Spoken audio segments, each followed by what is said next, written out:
ഒരു സ്ഥലത്താണ് നിങ്ങളൊക്കെ വന്ന് ഇവിടെ ജനിച്ചവരുണ്ടാവാം, വേറെ ഏതെങ്കിലും സ്ഥലത്ത് നിന്ന് ഇവിടെ വന്ന് ജീവിക്കുന്നവരുണ്ടാവാം, ഇവിടുന്ന് പോയവരുണ്ടാവാം, അവരിവിടെ വരുന്നവരുണ്ടാവാം, അല്ലേ?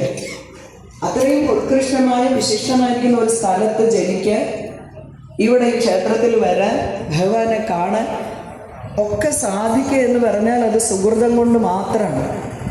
ആ ഒരു സുഹൃതം നമുക്ക് കിട്ടിയിട്ടുള്ളപ്പോൾ എല്ലാവരുടെയും ശ്രദ്ധ, അത് സ്ത്രീയെന്നോ പുരുഷനെന്നോ എന്നൊന്നില്ല, എല്ലാവരുടെയും ശ്രദ്ധ ഏതിൽ വേണം?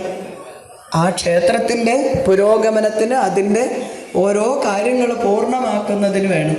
ഇവിടെ ഒരു പ്രദക്ഷിണ വഴിയില്ല. അതുപോലെ എന്തെല്ലാം കുറവുകളുണ്ട് ഇവിടെ. ഇതൊക്കെ ആദ്യകാലത്ത് ഒന്നുമില്ലാതിരുന്ന ഒരു ക്ഷേത്രമാണിതെന്നാ പറഞ്ഞത്. അതിനെ ഇത്രയും ആക്കി തീർക്കാൻ സാധിച്ചത് നിങ്ങൾ ഓരോരുത്തരുടെയും സമർപ്പണമാണ്, അല്ലേ? അല്ലാതൊന്നുമല്ല. ഒരു ദിവസം പെട്ടെന്ന് ഇങ്ങനെ ആയതല്ലല്ലോ. അതിൽ നിങ്ങൾ ഓരോരുത്തരുടെയും സമർപ്പണമുണ്ട്, ദാനമുണ്ട്. അതിലേക്കാണ് വരുന്നത്. ഭഗവാന് സന്തോഷമുണ്ടാവണം നമ്മൾ ചെയ്യുന്ന ഓരോ കർമ്മങ്ങളും.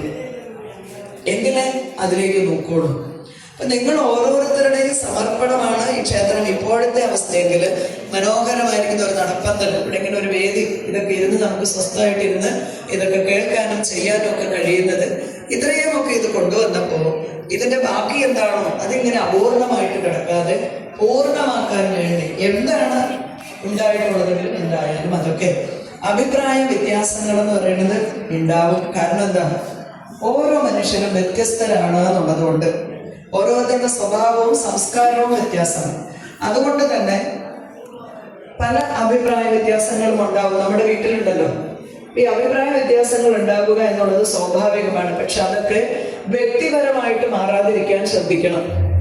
അഭിപ്രായ വ്യത്യാസം അഭിപ്രായങ്ങളോട് മാത്രമേ ഉണ്ടാവാൻ പാടുള്ളൂ, വ്യക്തികളോട് ഉണ്ടാവാൻ പാടില്ല, വ്യക്തികളിലേക്ക് എത്താൻ പാടില്ല. അപ്പൊ ഈ വ്യത്യാസങ്ങളും അഭിപ്രായ വ്യത്യാസങ്ങൾ എന്തൊക്കെയോ അതൊക്കെ ഒന്നിച്ചിരുന്ന് ചർച്ച ചെയ്ത് പരിഹരിക്കപ്പെടാത്തതായിരിക്കുന്ന ഒരു പ്രശ്നങ്ങളും ഇല്ലാന്ന്.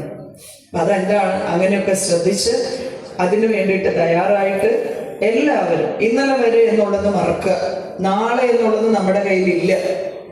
രാമ രാമ ഹരേ ഹരേ ഹരേ കൃഷ്ണ കൃഷ്ണ കൃഷ്ണ ഹരേ ഹരേ ഹരേ രാമ രാമ രാമ ഹരേ ഹരേ ഹരേ കൃഷ്ണ കൃഷ്ണ കൃഷ്ണ ഹരേ ഹരേ.